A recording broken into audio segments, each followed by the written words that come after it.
Assalamualaikum warahmatullahi wabarakatuh. Perkenalkan, saya Muhammad Saiful Anam, salah satu dosen dari Fakultas Ekonomi Universitas Bojonegoro dari program studi S1 Ekonomi Pembangunan. Perkenankan saya kali ini untuk menjelaskan mata kuliah yang saya ampu, yaitu mata kuliah Perekonomian Indonesia dengan metode DIA atau Delivery Interaction and Assessment. Video ini dibuat dengan tujuan untuk memenuhi salah satu persyaratan sertifikasi dosen, yaitu pernyataan tinggi atau PDD UKT PT, khususnya di aspek pengajaran. Saya akan memulai untuk menjelaskan deskripsi dan informasi untuk dari mata kuliah Perekonomian Indonesia. Mata kuliah ini diwajibkan untuk semester 5 pada program studi Ekonomi Pembangunan Fakultas Ekonomi Universitas Bojonegoro.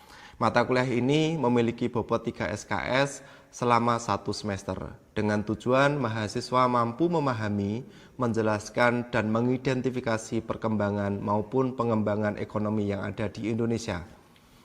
Perekonomian Indonesia merupakan mata kuliah yang menerangkan tentang negara Indonesia dan pembangunan ekonomi. Pembangunan dan pertumbuhan ekonomi bisa terlaksana jika masyarakat negara mempercayai tujuannya mampu membawa pengaruh pada kesejahteraan. Keinginan membentuk negara dengan tingkat kemakmuran yang mencukupi dan sejahtera lahir serta batin adalah cita-cita ideal dari setiap pemerintah. Karena terwujudnya keinginan ideal tersebut akan menempatkan negara memiliki daya saing serta disegani oleh berbagai negara, tidak terkecuali negara Indonesia. Capaian pembelajaran lulusan atau CPL program studi ekonomi pembangunan yang dibebankan pada kuliah ini, mahasiswa mampu memahami dengan baik tentang negara, pemerintah, serta kesejahteraan rakyat, menjelaskan negara dan aktivitas bisnis, menganalisis elemen dan menyebabkan pertumbuhan pasar global, mengidentifikasi investasi dan kawasan prioritas, serta menggunakan negara, kemandirian ekonomi, dan pembangunan non-ekonomi. Untuk mencapai pembelajaran mata kuliah atau CPMK pada akhir perkuliahan ini ada 3. Yang pertama, mahasiswa mampu menjelaskan konsep, struktur, dan karakteristik perekonomian Indonesia serta perkembangan indikator-indikator ekonomi makro nasional. Kedua, mahasiswa mampu menganalisis berbagai permasalahan perekonomian Indonesia seperti pertumbuhan ekonomi, kemiskinan, pengangguran, ketimpangan pendapatan, dan lain-lain. Yang ketiga, yaitu mahasiswa mampu untuk memahami terkait masalah pembangunan daerah dengan menggunakan teori ekonomi yang relevan. Adapun mata kuliah ini menggunakan studi literatur atau referensi dari Profesor Dr. Budiono tahun 2016 dengan buku yang berjudul Perekonomian Indonesia dalam Lintas Sejarah. Metode dalam pembelajaran ini menekankan collaborative learning, yaitu student-centered learning dan study-based learning, serta sinkronus dan asinkronus, dan melakukan diskusi. Mahasiswa diposisikan sebagai subjek pembelajaran sehingga mahasiswa lebih aktif dalam proses belajar. Saya sebagai dosen pengampu berposisi sebagai fasilitator serta menyediakan berbagai sumber daya serta dukungan yang dibutuhkan oleh mahasiswa. Dengan mengedepankan pembelajarannya aktif, diskusi di kelas, pembagian kelompok, serta pembagian studi case sebagai alat utama bagi mahasiswa untuk dapat mengembangkan nalar berpikir kritis serta analisis dalam melihat sebuah masalah atau peluang. Mata kuliah ini dilakukan selama kurang lebih 14 kali pertemuan, di mana 7 kali pertemuan pertama dilakukan sebelum UTS dan 7 pertemuan selanjutnya dilakukan setelah UTS. Sebelum UTS dilakukan, biasanya ada 2 kali kuis yang dibebankan kepada mahasiswa. Sedangkan untuk tugas biasanya dibuat dalam 2 hal. Yang pertama adalah tugas terstruktur dan yang kedua adalah tugas insidentil. Hal ini untuk mengedepankan kreativitas mahasiswa agar berkolaborasi dengan mahasiswa yang lainnya. Untuk UTS digunakan metode learning dan pekan sebelum UAS akan berfokus pada diskusi kelompok serta penyesuaian studi. Bentuk perkuliahan secara sinkronus dilakukan secara tatap muka di ruang kelas. Evaluasi hasil pembelajaran dari mata kuliah ini berbasis data dari kuis interaktif, penugasan diskusi, kelompok, dan kuis interaktif dilakukan sebanyak 2 kali seperti yang saya sampaikan tadi. Untuk memuat keaktifan di setiap anggota kelompok, kemudian UTS dilakukan menggunakan rubrik multiple choice dan juga soal esai yang dilakukan dengan menggunakan laporan studi kasus setiap kelompok. Pembobotan setiap bentuk evaluasi dari pembelajaran adalah dengan total tugas 35%, kuis 5%, diskusi 10%, UTS 20%, serta UAS 30%. Jika ditotal dalam pembobotan hasil evaluasi pembelajaran sebesar 100%. Demikian informasi yang bisa saya sampaikan mengenai mata kuliah Perekonomian Indonesia untuk mahasiswa program studi Ekonomi Pembangunan Fakultas Ekonomi Universitas Bojonegoro. Berikutnya, untuk melihat proses pembelajaran dalam perkuliahan ini akan saya sampaikan dalam bentuk video selanjutnya. Selamat menyaksikan dan menikmati. Assalamualaikum warahmatullahi wabarakatuh.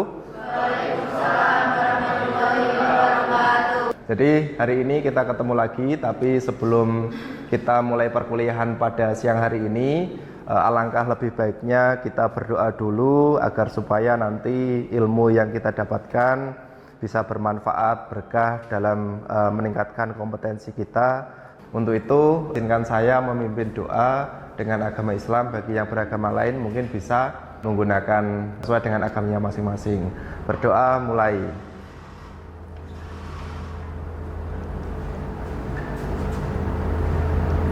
Sudah selesai. Teman-teman sekalian, hari ini kita ketemu lagi dengan materi baru, melanjutkan diskusi kita yang kemarin. Hari ini kita akan membahas terkait masalah otonomi daerah dan pembangunan ekonomi. Mungkin teman-teman sudah tahu semua bahwa negara kita menganut sistem ekonomi Pancasila sesuai dengan pertemuan sebelumnya, yang dimana sistem ekonomi Pancasila itu berbeda dengan sistem ekonomi sosialis maupun kapitalis, yang dimana di sini ada kolaborasi antara pemerintah dan swasta. Materi kali ini teman-teman yang akan kita bahas adalah terkait masalah otonomi daerah dan pembangunan ekonomi. Nah, apa itu otonomi daerah dan serta yang menjadi kendala-kendala dalam proses pelaksanaan otonomi daerah itu apa saja, nanti kita akan bahas di sini. Di pertemuan ini kita akan mencoba untuk memahami konsep otonomi daerah itu apa dan kewenangan daerah untuk mengatur urusannya sendiri itu yang seperti apa. Terus yang kedua, tujuan kita yaitu untuk mengetahui dasar hukum otonomi daerah itu seperti apa, terutama aturan yang menjadi landasan pelaksanaannya. Jadi ini otonomi daerah itu sudah diatur belum sih dalam undang-undang, atau pelaksanaannya itu sudah mempunyai payung hukum atau belum, seperti itu. Yang ketiga, kita akan menganalisis dampak ekonomi yang terjadi dari otonomi daerah. Nah, bagaimana otonomi daerah ini bisa mendorong sebuah pertumbuhan daerah, terus pelayanan publik agar lebih baik, dan yang terakhir adalah menciptakan kemandirian pada daerah tersebut. Jadi sebelum reformasi tahun 1998, Indonesia itu menerapkan sistem pemerintahan yang sangat sentralistik. Nah, apa itu sentralistik? Yaitu semua kebijakan itu terpusat pada pemerintah pusat, sehingga pemerintah daerah baik kabupaten maupun provinsi itu sangat terbatas kewenangannya, karena banyak hal itu yang diputuskan pada tingkatan nasional atau pusat. Nah, efeknya apa? Di situ daerah akhirnya memiliki keterbatasan untuk menyesuaikan kira-kira kebijakan apa sih yang pas untuk kebijakan di daerahnya masing-masing. Nah, kondisi seperti ini karena sentralistik tadi menimbulkan ketimpangan pembangunan antar wilayah. Kenapa? Karena sumber daya dan infrastruktur yang tidak merata, distribusi pendapatan yang tidak merata juga itu, sehingga melatar belakangi adanya reformasi, yang dimana kebijakan desentralisasi berupa otonomi daerah itu sebagai langkah untuk memperluas kewenangan daerah. Jadi perlu kita pahami bahwa dulu sebelum tahun 98 itu pemerintah kita itu sangat sentralistik. Jadi sentralistik itu ya kebanyakan kebijakan itu diputuskan di pusat dan daerah itu kewenangannya terbatas. Kita masuk pada ini definisi otonomi daerah. Otonomi daerah sendiri itu menurut Undang-Undang Nomor 23 Tahun 2014 tentang pemerintahan daerah adalah hak dan wewenang serta kewajiban daerah otonom untuk mengatur dan mengurus sendiri urusan pemerintah dan kepentingan masyarakat setempat sesuai dalam sistem di negara Republik Indonesia. Nah, sejak adanya Undang-Undang Nomor 23 Tahun 2014 ini, pemerintah kita itu sudah mulai merubah paradigmanya bahwa daerah ini boleh nih untuk mengatur wilayahnya masing-masing. Misal Kabupaten Bojonegoro misalkan. Di Bojonegoro itu apa? Migas.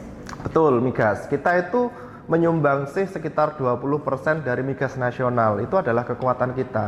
Nah, kalau dulu masih menggunakan sentralistik pembangunan, keputusan itu akan lebih banyak terpusat ke pemerintah pusat. Tetapi karena kita menggunakan sistem otonomi daerah, sehingga efeknya apa? Kita tahu sendiri, kita memiliki DPH yang tinggi dan menjadi salah satu kabupaten dengan APBD yang tertinggi di Indonesia. Itu adalah efeknya, teman-teman. Oke, di sini ada 3 prinsip otonomi daerah. Nah, kira-kira ada nggak yang tahu tentang desentralisasi itu apa maksudnya? Ada yang bisa jawab? Nggak apa-apa, ya silakan. Apa? Siapa namanya? C. Oke, keren sekali. Siapa? Silakan C.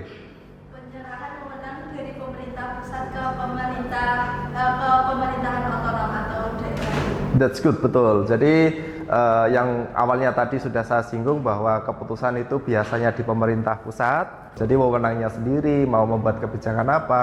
Yang terpenting adalah tidak bertentangan dengan kepentingan nasional. Itu namanya desentralisasi. Untuk yang kedua, jadi ada namanya dekonsentrasi.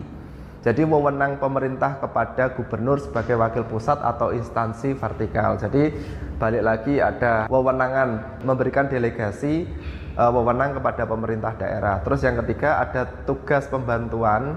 Itu apa maksudnya? Jadi penunggasan dari tingkat pemerintah lebih tinggi kepada pemerintah yang lebih rendah, misalkan di sini kabupaten, untuk melakukan tugas tertentu. Jadi saling bekerja sama. Jadi tidak hanya di pemerintah pusat, tapi di pemerintah daerah. Terus yang selanjutnya itu bentuk dan prinsip desentralisasi. Yang pertama, bentuk desentralisasi dulu kita lihat. Apa sih yang dimaksud dengan desentralisasi politik? Nah, desentralisasi politik itu pemberian wewenang politik kepada daerah melalui pemilihan langsung kepada daerah dan DPRD. Jadi maksudnya apa? Kita tahu sendiri bahwa dalam ekonomi kita tidak bisa memisahkan itu dengan kebijakan yang dikeluarkan atau menjadi produk dari politik itu sendiri. Jadi daerah sekarang itu boleh untuk memutuskan nasibnya sendiri, tetapi tidak boleh bertentangan dengan tujuan pembangunan secara nasional. Terus yang kedua, ada namanya desentralisasi administrasi. Nah, desentralisasi administrasi ini apa? Pelimpahan urusan pemerintah dari pusat ke daerah untuk meningkatkan efektivitas pelayanan publik. Bayangkan ketika problem-problem yang ada di bawah itu semuanya harus diselesaikan oleh pemerintah pusat.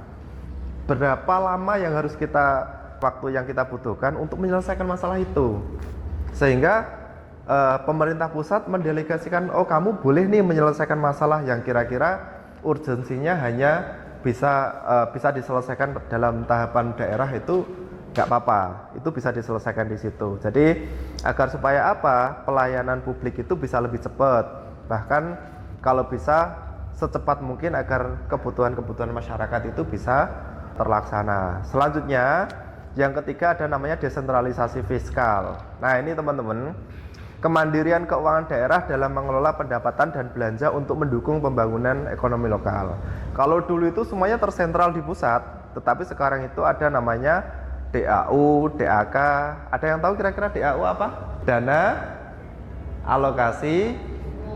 Kalau U, kalau K itu berarti khusus. Dana alokasi khusus, dana alokasi umum, DPH itu yang diberikan oleh pemerintah pusat kepada pemerintah daerah. Agar supaya apa? Pemerintah daerah itu bisa mengelola itu untuk kesejahteraan masyarakat yang ada di wilayahnya masing-masing. Oke, selanjutnya ada namanya prinsip desentralisasi. Nah, desentralisasi dilakukan berdasarkan 3 prinsip utama, yaitu efisiensi dalam penyelenggaraan pemerintah, efektivitas dalam penyediaan layanan publik yang sesuai dengan kebutuhan daerah, serta partisipasi masyarakat agar warga memiliki peran dan keterlibatan langsung dalam proses pengambilan keputusan. Nah, ini jadi prinsip desentralisasi itu tujuannya adalah agar supaya efisiensi dalam penyelenggaraan pemerintah, tidak berbelit-belit, misal kayak gitu. Terus yang kedua, efektivitas dalam penyediaan layanan publik dan sesuai dengan kebutuhan daerah, karena setiap daerah itu pasti kebutuhannya beda-beda. Terus kita masuk pada desentralisasi fiskal nih, sumber pendapatan daerah. Nah, daerah itu karena ada otonomi daerah, mereka itu punya ketergantungan terhadap pemerintah pusat. Nah, di sini ada beberapa sumber dari pendapatan daerah yang dibedakan menjadi 3. Yang pertama yaitu dari PAD, pendapatan asli daerah. Nah, PAD itu apa? Pendapatan asli daerah sini. Nah, sumbernya dari mana? Biasanya itu dari kendaraan bermotor. Nah, itu kalau kendaraan bermotor itu dari masuk kemana? Ke provinsi kah atau ke kabupaten, itu nanti skupnya beda-beda. Terus yang kedua, ada dana perimbangan. Nah, dana perimbangan ini yang sumbernya dari pemerintah pusat. Pemerintah pusat itu memberikan uang nih kepada daerah otonom tadi, daerah yang diberikan kewenangan.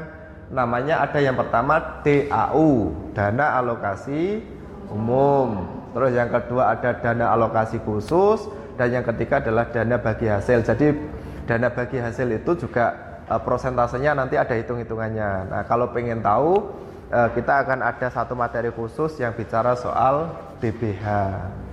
Terus yang terakhir ada otsus. Nah, ini dan dana desa. Kalau otsus itu tidak banyak nih teman-teman provinsi yang diberikan otsus. Jadi tidak semua provinsi dapat dana otonomi khusus, hanya beberapa provinsi tertentu.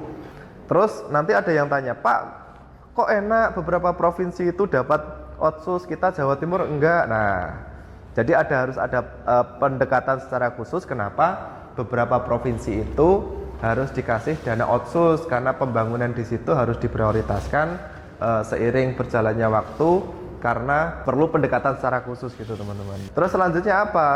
Ketimpangan kemampuan fiskal antar daerah itu mencolok. Terus yang selanjutnya apa? Kualitas tata kelola anggaran dan pengawasan belum optimal. Kadang kita mengatakan bahwa kalau uang itu terpusat pada satu wilayah di pusat, pengawasannya akan lebih mudah, karena yang diawasi ya itu saja kan gitu. Tapi ketika dana itu ditransfer ke wilayah daerah masing-masing, energi kita untuk mengawasi itu juga harus lebih besar. Kenapa? Karena tersebar nih, ya nggak? Paham nggak maksudnya? Ya deh, maksudnya energi kita untuk mengawasi dana itu harus tersebar.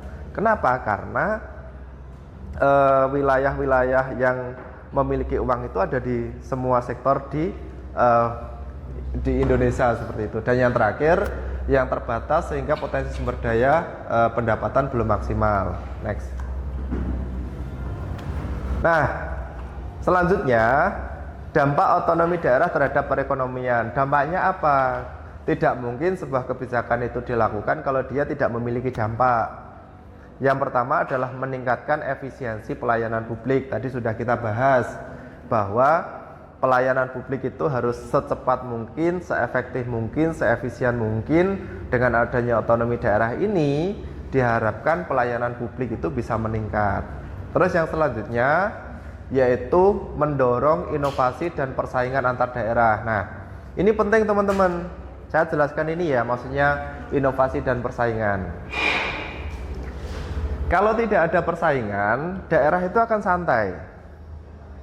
Misal contoh nih, kabupaten kita Bojonegoro dengan kabupaten Tuban, pasti mereka akan bersaing agar supaya membangun wilayahnya lebih giat lagi. Kenapa? Karena di situ kita sama-sama dikasih uang. Kok ternyata kita sama-sama dikasih uang sama pemerintah pusat, tapi kita tidak bisa membangun wilayah masing-masing, malu dong, ya enggak? Ya kan? Terus akan memunculkan persaingan, terus inovasi juga, karena kita boleh nih mengatur ekonomi wilayah kita masing-masing. Terus selanjutnya pemerataan pembangunan ekonomi. Nah, tujuannya adanya otonomi daerah ini agar supaya pemerataan pembangunan itu bisa merata ke seluruh wilayah yang ada di Indonesia. Terus selanjutnya tumbuhnya sektor unggulan lokal, jadi potensi-potensi wilayah itu bisa tereksplor dan mampu menjadi PAD yang ada di wilayah masing-masing. Nah, tantangannya apa? Disparitas fiskal antar daerah, ketimpangan kapasitas fiskal antar daerah. Jadi ya tadi sudah kita bahas, yang kaya makin kaya, yang miskin juga akan semakin miskin itu. Nah, kita masuk pada permasalahan dan tantangan ya. Jadi permasalahan yang pertama, jadi ketimpangan tadi sudah kita bahas, ketimpangan PAD antar daerah karena setiap wilayah itu punya potensi dan sumber daya alam yang masing-masing. Terus yang kedua, korupsi dan penyalahgunaan wewenang. Nah, ini yang menjadi problem utama kita, teman-teman. Jadi korupsi dan penyalahgunaan kewenangan.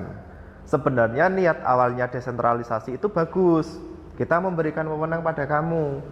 Tapi kalau sumber daya manusianya kurang bagus, mentalitasnya kurang bagus, maka yang terjadi apa? Korupsi dan penyalahgunaan wewenang. Kenapa? Karena di situ mereka berhak untuk memberikan memutuskan sebuah kebijakan. Nah, saya punya uang ya, saya mau alokasikan untuk apa ya? Terserah wilayah daerah masing-masing. Makanya ini adalah permasalahannya. Terus selanjutnya, kapasitas sumber daya manusia daerah masih rendah. Kita tahu sendiri IPM kita itu masih ada masalah ya terkait masalah sektor pendidikan. Nah, itu. Terus yang keempat, pemekaran daerah tanpa kesiapan ekonomi. Nah, sebenarnya ini adalah masalah-masalah ke depan. Terus selanjutnya, lemahnya koordinasi pusat dan daerah ini menjadi tantangan kita ke depan, teman-teman. Next.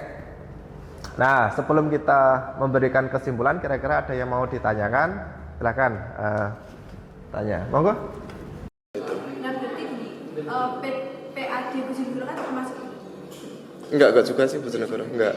Yang bagi yang tinggi itu DBH-nya. Karena ada migas itu, jadi kita dapat bagian dari migas itu.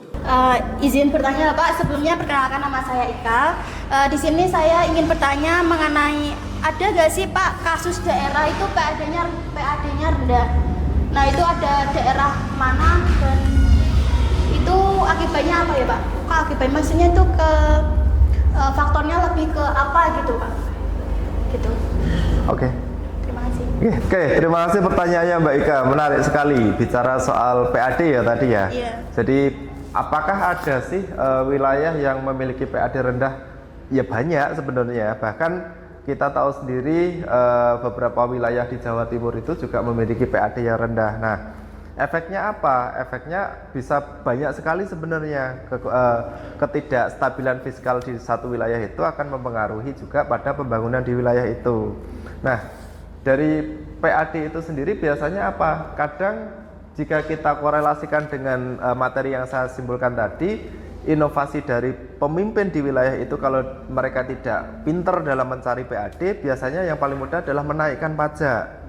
Nah, kita pernah ada kasus nih di satu wilayah di Jawa Tengah, pasti ingat ya betul. Jadi ada satu wilayah di Jawa Tengah itu yang sempat chaos tuh masyarakatnya. Kenapa? Karena memang PAD-nya itu terbatas atau PAD-nya rendah dan bupatinya itu memilih jalan yaitu menaikkan pajak sebagai pendapatan asli daerah dan masyarakatnya nggak terima.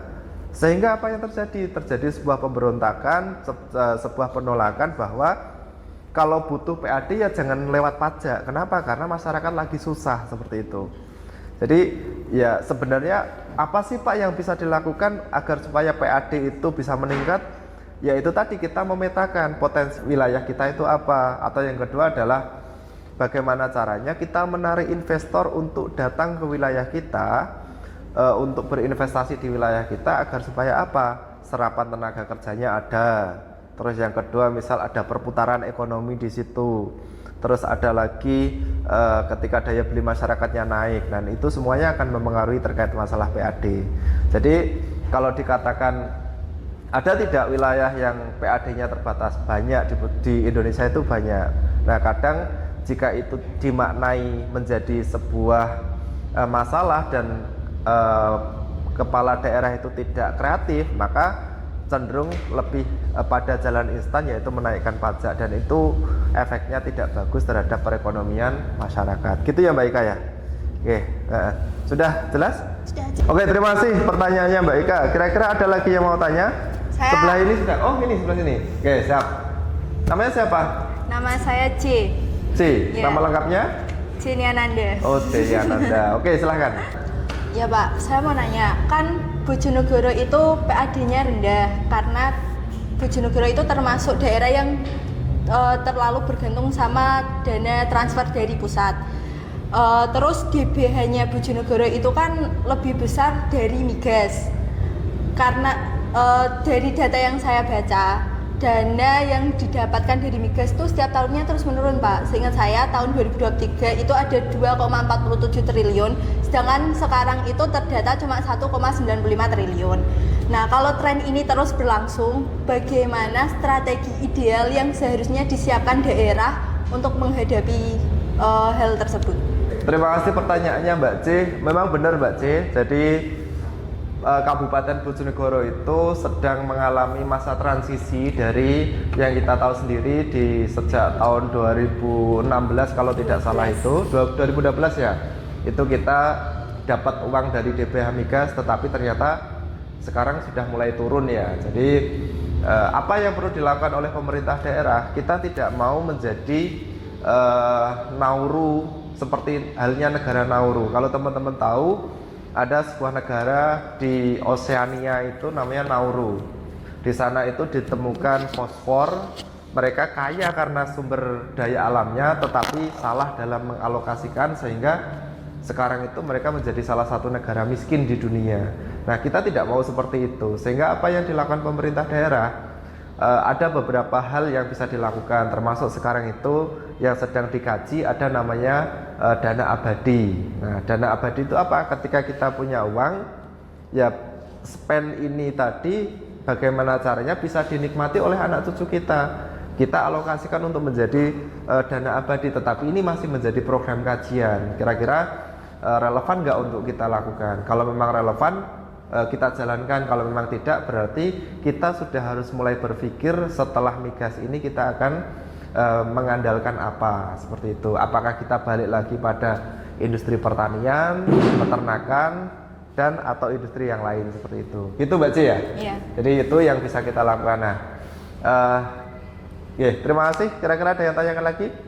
Oke, teman-teman semua, jadi setelah kita melakukan perkuliahan ini, kita bisa menyimpulkan bahwa otonomi daerah itu merupakan instrumen pembangunan ekonomi yang berkeadilan. Berarti otonomi menjadi alat penting bagi daerah untuk mengatur pembangunan sesuai dengan kebutuhan masyarakat dan mengurangi ketimpangan. Yang kedua, hal positif dari otonomi daerah itu yaitu efisiensi partisipasi. Yang kedua, inovasi menunjukkan bahwa otonomi daerah mampu mempercepat pelayanan, meningkatkan keterlibatan masyarakat, dan mendorong berbagai terobosan dari kebijakan. Dan yang ketiga, kita masih punya tantangan nih ke depan. Tantangannya apa? Ketimpangan dan tata kelola yang menegaskan bahwa pelaksanaan otonomi daerah itu masih menghadapi hambatan berupa perbedaan kapasitas antar wilayah serta persoalan pengelolaan pemerintah yang perlu terus diperbaiki. Jadi itu kesimpulan dari perkuliahan kita hari ini. Minggu depan kita akan membahas terkait masalah pembangunan ekonomi, dan silahkan disiapkan dan dipelajari materi selanjutnya, nanti akan saya kirim. Setelah itu minggu depan kita akan menggunakan metode debat nih teman-teman, karena sekarang kita sudah menggunakan metode diskusi, dan disiapkan pengetahuannya tentang pembangunan ekonomi. Mungkin cukup itu dari saya, ada kurang lebihnya saya mohon maaf. Saya akhiri, wassalamualaikum warahmatullahi wabarakatuh. Waalaikumsalam.